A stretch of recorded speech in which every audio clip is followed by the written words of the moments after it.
안녕하세요. 외도회복TV입니다. 오늘은 불륜 끊고 싶은데 어떻게 해야 하나요? 라는 내용으로 좀 나눠보기 원합니다. 끊고 싶어요. 근데 잘 안 돼요. 아무리 결심해도 그 사람이 또 떠올라요. 이 말 너무 많은 분들이 저에게 하셨습니다. 그리고 저도 한때 그랬습니다. 진심으로 그만하고 싶었어요. 더는 죄책감 속에서 살고 싶지 않았고 늘 불안하게 핸드폰을 숨기고 시간을 쪼개 만나는 그 비참한 관계에 지쳐 있었어요. 근데요.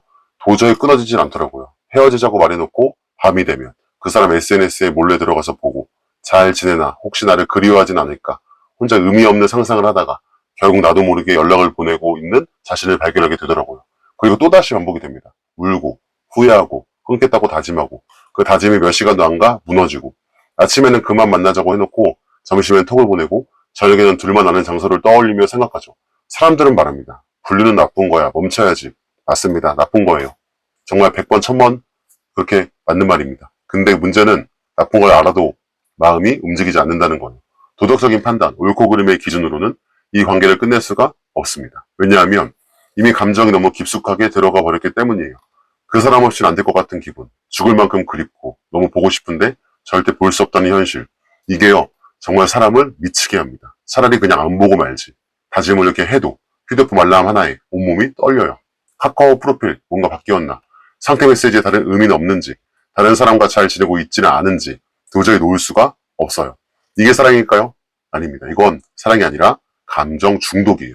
내 존재를 인정받는 듯한 착각, 평생 받지 못한 위로를 그 사람에게서 받는 듯한 착각, 내가 특별한 사람이라는 착각, 그리고 무엇보다 현실에서 도망치고 싶었던 그 마음, 그 모든 게 뒤섞여서 그 사람과의 관계를 사랑처럼 느끼게 만든 거죠.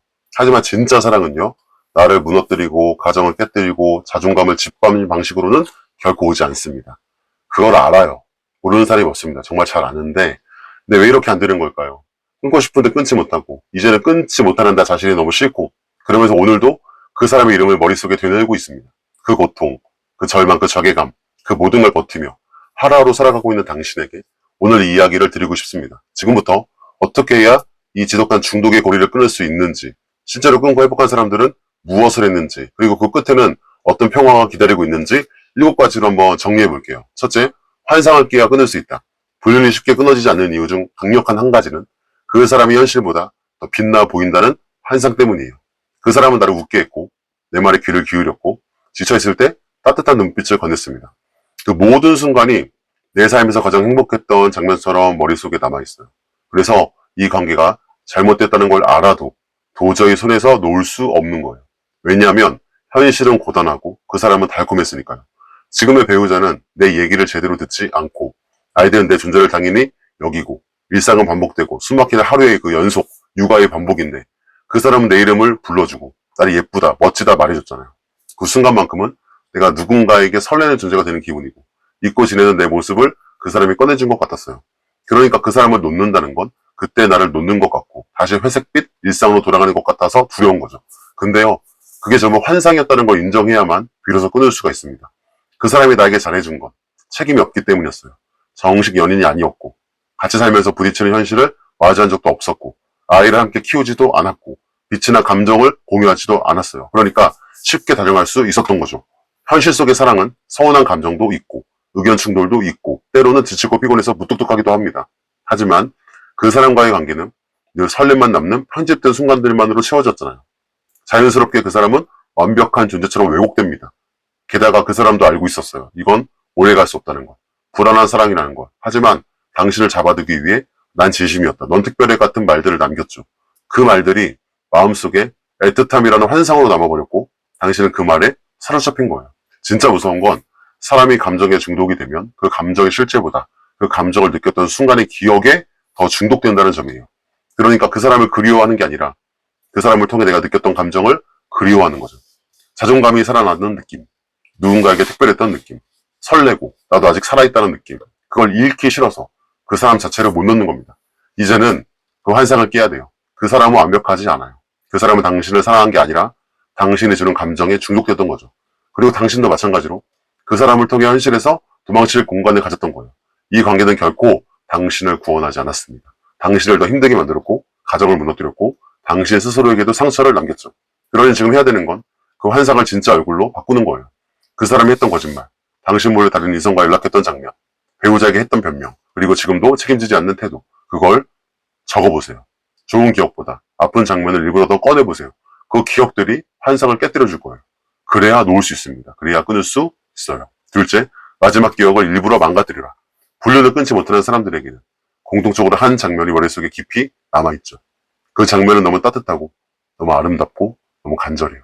마치 영화 속 클로즈업처럼 눈을 감기만 하면 선명하게 떠오르는 순간들이에요. 함께 웃던 그날 밤, 종이 내 손을 잡아주던 카페, 바다에서 보던 야경, 아무 말 없이 안아주던 그 순간, 너 없으면 안 되라고 속삭였던 그 메시지. 이 장면들이 마지막이 되어버렸기 때문에 그 장면의 감정이 고스란히 얼어붙은 채 남아있죠. 그래서 헤어졌는데도 마음은 계속 거기에 움직이지 못합니다. 마치 내 마음의 시간이 멈춰버린 것처럼요. 그 장면을 자꾸 되새기게 되고 그날의 분위기, 조명, 목소리, 체온, 심지어 향기까지 기억에서 지워지지 않아요. 그리고 그 장면을 다시 느끼고 싶어서 무의식적으로 연락을 하고 다시 관계를 이어가고 또 결국 무너집니다. 이게 바로 감정, 기억의 함정이에요. 사람은 감정을 먹고 사는 존재입니다.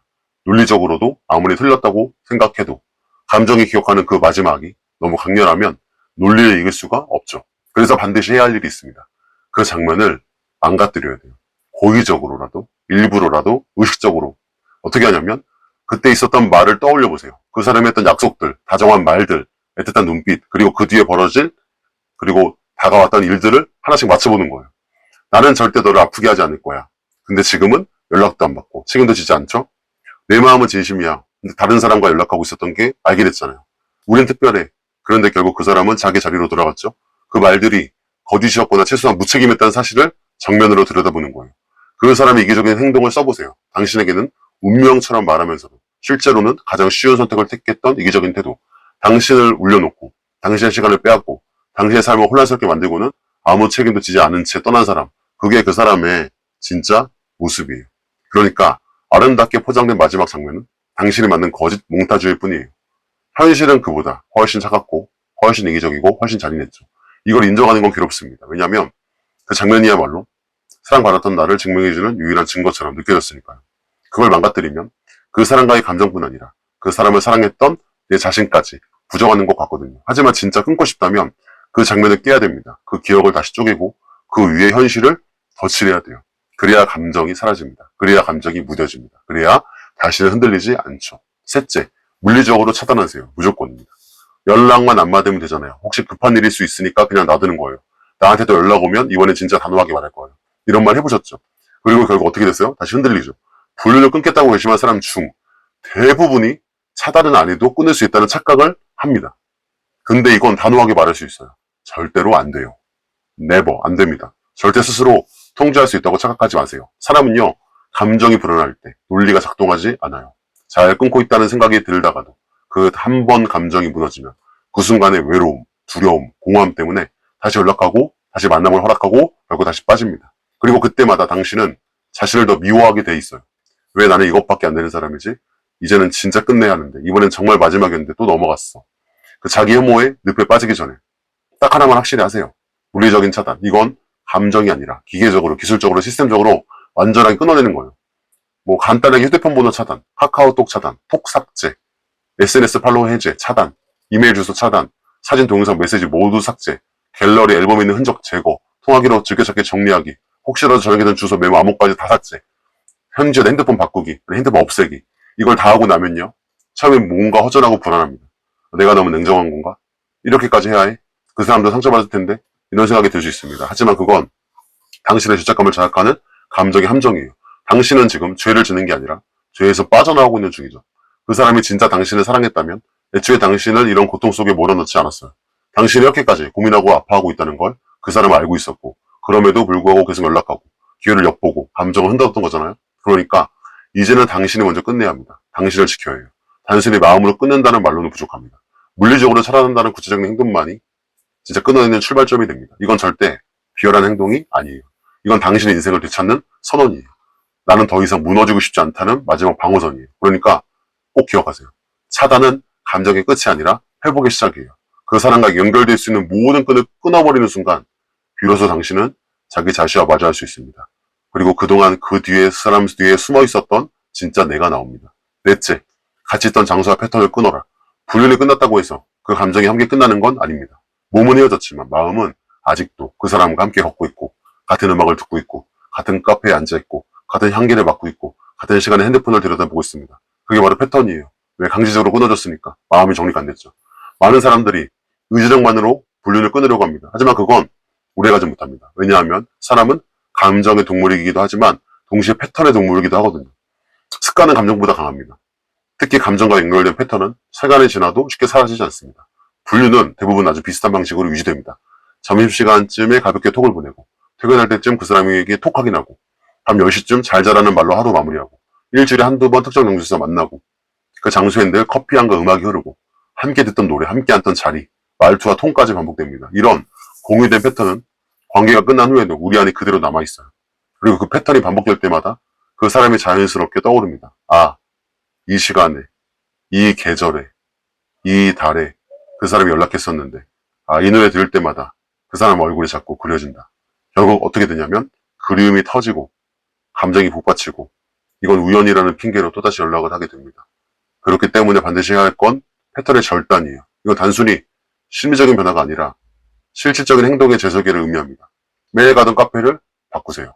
점심 먹던 식당을 바꾸세요. 들었던 음악을 과감히 지우고 듣지 않고 같은 시간대에 했던 습관을 다르게 바꿔요. 출퇴근 루트도 바꾸고 향수, 휴대폰 배경화면도 심지어 입는 옷 스타일까지도 다 바꾸는 거예요.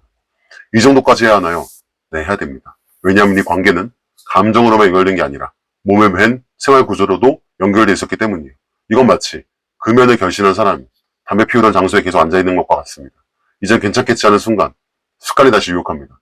몸이 먼저 움직이고 마음은 그 뒤를 따라가요. 그러니까 반드시 그 사람이 남긴 흔적이 있는 장소와 시간들을 하나씩 지워내야 합니다. 그 흔적들을 버려낼 때마다 당신의 일상은 조금씩 회복되겠죠. 당신의 감정도 점점 낯설게 바뀔 거예요. 그리고 어느 날 그 사람이 자주 쓰던 말투도 좋아하던 커피도 함께 들었던 노래도 더 이상 당신의 마음을 흔들지 않게 됩니다. 그게 바로 당신이 진짜로 벗어나고 있다는 증거예요. 다섯째, 혼자 끊으려고 하지 마세요. 반드시 사람이 필요합니다. 많은 사람들이 불륜을 끊으려고 할 때 조용히 혼자서 정리하려고 합니다. 누구에게도 들키지 않게, 아무에게도 말하지 않고 스스로 깨끗하게 마무리하고 혼자 죄책감 안고 살아가려고 합니다. 왜 그럴까요? 이건 나만의 문제니까, 말하면 더 복잡해지니까, 다른 사람에게 실망 주고 싶지 않으니까, 내가 이렇게 약한 사람이라는 걸 보여주기 싫으니까, 내가 불륜했다는 걸 누가 알게 되면 끝장이니까. 그래서 결국 아무 말도 못하고 혼자 끙끙 앓다가 결국 또 연락하게 되고, 이게 마지막이야 라고 말한 그날 밤 다시 전화기를 들고 있는 자신을 발견하게 됩니다. 그 고통은요, 혼자 끊으려 했기 때문에 생기는 고통입니다. 불륜은 단순한 관계가 아니에요. 중독이고 습관이고 마음의 도피처입니다. 그걸 끊는 건 마치 심장을 쥐어뜯는 듯한 고통이에요. 단순히 이별 정도가 아닙니다. 자신의 마음 한 조각을 찢어내는 고통이에요. 그런 일을 혼자 감당할 수 있다고요? 거짓입니다. 쉽지 않아요. 상처는 숨기면 썩습니다. 반드시 빛 아래로 드러내야 회복이 시작됩니다. 그 사람과 연락을 끊고 패턴을 정리하고 마음을 다잡는 건 절대 혼자 하기 어려워요. 사람이 필요합니다. 나의 상태를 정기적으로 확인해줄 사람, 내가 힘들 때 붙잡아줄 사람, 내 무너짐을 평가하지 않고 같이 있어줄 사람, 내가 또 흔들릴까봐 연락을 막아줄 사람, 내가 죄책감에 무너질 때 나를 일으켜줄 사람, 이런 사람이 반드시 필요합니다. 그게 상담자일 수도 있고 믿을 수 있는 친구일 수도 있고 나를 판단 없이 품어줄 수 있는 누군가일 수 있습니다. 그 사람이 없으면 당신은 결국 혼자의 감정 속에 갇혀버립니다. 그리고 그 감정은 언젠간 당신을 다시 그 사람에게로 끌고 가죠. 왜냐하면 그 사람은 당신의 외로움을 너무도 잘 알고 있거든요. 당신이 약해지는 순간을 가장 잘하는 사람이 그 사람이에요. 그렇기 때문에 그 사람보다 먼저 당신의 아픔을 함께할 누군가를 찾아야 됩니다. 그게 있어야 됩니다. 혹시라도 말할 사람이 없다, 창피해서 누구에도 못 털어놓겠다, 그렇다면 저한테 상담을 오셔도 되고, 아니면 외도의복TV 오픈 채팅방을 이용하세요. 거기엔 당신처럼 끊고 싶은데 끊지 못해서 울던 사람들, 한때 무너졌지만 지금 회복된 사람들이 있습니다. 조용히 들어줄 것이고 당신에게 말해줄 거예요. 혼자는 절대 못 끊습니다. 혼자 이겨내겠다는 말은 아름답지만 위험한 말이에요. 그건 또다시 무너질 핑계를 남겨두는 말이기도 해요. 정말 끊고 싶다면 혼자가 아니라 누군가의 도움을 받으세요. 도움을 받는 건 약한 게 아닙니다. 그건 진짜 강해지고 싶다는 의지의 표현이에요. 여섯째, 불륜 이후의 폭풍을 미리 떠올려라. 불륜을 끊지 못하는 사람들에게 제가 늘 드리는 질문이 있습니다. 그 관계가 계속되면 결국 어디로 흘러갈 것 같으세요? 많은 분들이 말합니다. 결국 끝나겠죠. 서로 상처만 남을 거예요. 시간 지나면 저들로 멀어지겠죠. 지금은 끊을 수가 없어서 조금만 더 버틸 거예요. 근데 진짜 놀라운 사실은 그 끝이 어느 정도 그냥 대충은 어디로 갈지 알고 있어요. 사람은 지금의 감정에 이끌려서 알고 있으면서도 그 최악의 결과를 일부러 외면한다는 거예요. 왜냐하면 지금의 외로움을 잠시라도 덜어주는 이 관계가 자기 안에 착한 고통처럼 자리 잡았기 때문이에요. 그래도 이 사람은 나한테 위로가 됐잖아. 그 생각이 당신을 망치고 있는 거예요. 자, 이제 정면으로 마주할 시간입니다. 당신이 지금 놓지 않으면 조만간 마주하게 될 현실을 보여드릴게요. 이건 상상이 아니라 제가 수없이 상담하며 들어온 실제 이야기예요. 불륜이 끝나지 않았을 때 벌어지는 후폭풍은 이렇습니다. 배우자에게 발각돼요. 블랙박스, 계좌 내역, 스마트워치, 구글 위치 기록, 아이폰 사진 공유, CCTV, 주변 지인, 예상치 못한 곳에서, 내가 컨트롤할 수 없는 그곳에서 모든 게 터집니다. 당신이 숨기려 했던 그 순간은 날아간 게 아니에요. 이미 저장되어 있는 겁니다. 그리고 배우자는 당신의 모든 말을 더 이상 믿지 않게 되죠. 아이에게도 전해집니다. 우리 아빠가, 우리 엄마가 그런 사람이었다고. 아이는 당신을 보면서 자라왔고 당신의 세상의 기준이었죠. 그 아이의 세계가 무너지는 그 순간 당신은 이미 다시는 그 눈빛을 되돌릴 수가 없습니다. 그리고 상간자 소송이 들어옵니다. 우리는 서로 사랑했는데 그 감정이 재판장 앞에서는 불법 유법행위가 돼요. 수백에서 수천만 원.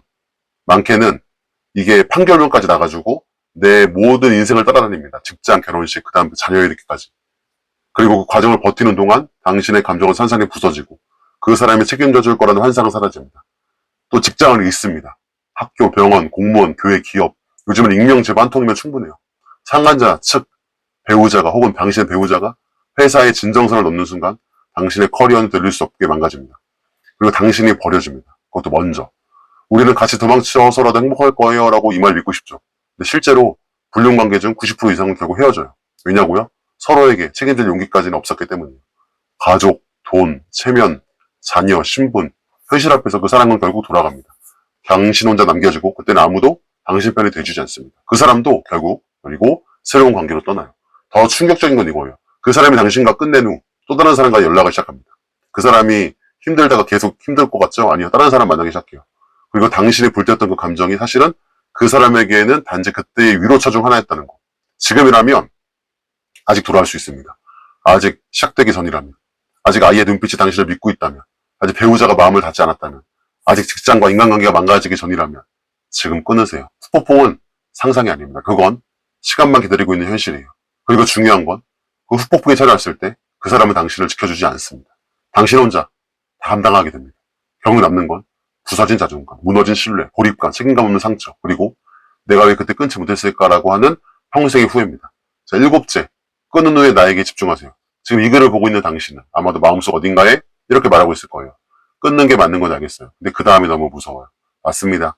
불륜을 끊는 일은 단순히 사람 한 명과의 관계를 끊는 게 아니라 그 사람이 있었던 공간, 그 사람이 채워주었던 공백, 그 사람이 만들어준 감정, 그 모든 걸 함께 끊어내는 일이기 때문이에요.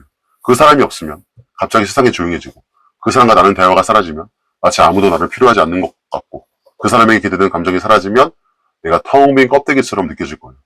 그래서 그 사람 없이 나는 어떻게 살아야 하죠? 도저히 다음이 보이지 않아요. 그 마음 이해해야 됩니다. 저도 그랬고요. 수많은 분들도 그렇게 생각했습니다. 하지만 한 가지 말씀드리고 싶은 게 있어요. 끊고 난 후에 나는요. 지금 상상하는 것보다 훨씬 더 괜찮은 사람이에요. 훨씬 더 자유롭고 단단하고 무엇보다 내 삶의 주인으로 다시 서 있는 사람입니다. 불륜을 끊으면 처음에 너무 외롭고 잠도 안 오고 그 사람 목소리가 들리는 것 같고 내가 너무 잔인한 선택을 한 게 아닐까, 혹시 그 사람도 나처럼 아파하고 있을까, 뭔가 감정이 몰려와서 무너질 것 같습니다. 가정도 무너지고 다 무너졌으니까. 하지만 그 시간은 절대 영원하지 않아요. 하루가 지나고 일주일이 지나고 한 달, 세 달, 1년, 2년, 3년이 지나면 믿기지 않게 감정이 흐릿해지고 어느 순간 제 정신이 조금씩 또렷해집니다. 감정의 제자리를 찾고 가정이 조금씩 안정되기 시작하고 자존감이 다시 서고 그 사람 없이도 잘 웃고 있는 나를 발견하게 돼요. 그리고 어느 날 거울 속에서 내가 돌아왔구나 하는 순간이 옵니다. 그게 진짜 회복이고 그게 진짜 자유예요. 무엇보다 그 관계 안에선 늘 누군가의 숨겨진 존재였던 내가 이젠 누구에게도 숨기지 않아도 되는 사람이 되는 거예요. 부끄럽지 않은 사랑, 떳떳한 일상, 조용한 평화, 그게 불륜을 끊은 후 당신이 얻게 될 진짜 선물이에요. 그리고 기억하세요. 그 사람 없이 못 살 줄 알았던 내가 지금은 그 사람 없이 살아가는 법을 배우고 있다는 거예요. 시간이 걸려도 괜찮습니다. 무너져도 다시 일어나는 맵니다. 자책하지 마세요. 당신은 이미 돌아오고 있는 중입니다. 그 끝에 있는 사람, 그게 바로 진짜 당신이에요. 이제 여기까지 오셨다면 당신은 이미 그 누구보다 절박하게 이 관계에서 벗어나고 싶은 사람일 거예요. 누구도 모르게 울던 날들, 밤마다 수없이 그 사람 프로필을 들여다보다가 결국 아무 말도 못하고 화면을 꺼버린 순간들, 끊겠다고 마음먹고 나서도 다시 손이 먼저 움직이고 마음이 무너져버리는 그 무기력한 싸움. 당신은 이미 그 안에서 수십 번, 수백 번의 이별을 시도했고 그만큼이나 무너지는 아침을 견뎌왔을 거예요. 그러면서도 아직 여전히 끊지 못했던 이유는 그건 당신이 약해서가 아니라 당신이 사람이기 때문이에요. 사람은 누구나 위로가 필요한 존재고 사랑받고 싶고 인정받고 싶고 외로움 속에서 손을 내밀면 그 손을 잡아주는 누군가를 갈망하는 존재예요. 그리고 불륜이라는 관계는 그 갈망의 틈을 파고든 거짓 위로죠. 진짜 나를 알아주는 것 같고 내 편에 되어줄 사람처럼 느껴졌지만 사실은 나를 더 외롭게 만들고 더 깊은 죄책감 속으로 끌어당기는 달콤한 독이에요. 그래서 끊는다는 건 그 사람을 놓는 게 아니라 그 사람에게서 얻으려 했던 감정을 이제는 내 안에서 다시 찾겠다는 선언입니다. 이제 그 사람 없이도 괜찮아질 수 있다. 이 말은 처음에 너무 멀게 느껴져요. 하지만 그 말을 조금씩 하루에 한 번씩 속으로라도 되뇌다 보면 언젠간 정말로 마음이 닿는 날이 와요. 당신이 지금 그 사람에게 다시 연락하지 않은 그 오늘, 그건 하루를 이겨낸 기적입니다. 당신이 오늘 그 이름을 생각만 하고 넘긴 것도 마음의 근육이 만들어지고 있다는 증거예요. 당신이 오늘 이 글을 끝까지 읽은 것도 스스로를 구원하고 싶은 사람만이 할 수 있는 용기입니다. 그 사람 없이 다시 걸어가야 할 이 길이 처음에 낯설고 허전할지라도 그 길 끝에는 진짜 당신의 삶이 기다리고 있습니다. 사책 대신 회복을 선택한 당신, 죄책감 대신에 용기를 낸 당신, 상처 속에서도 다시 사랑할 수 있는 가정을 꿈꾸는 당신, 당신은 분명히 회복될 수 있습니다. 그리고 그 회복의 길은 누구보다 먼저 용기를 내서 끊겠다고 결심한 당신에게 열려있는 길입니다. 감사합니다.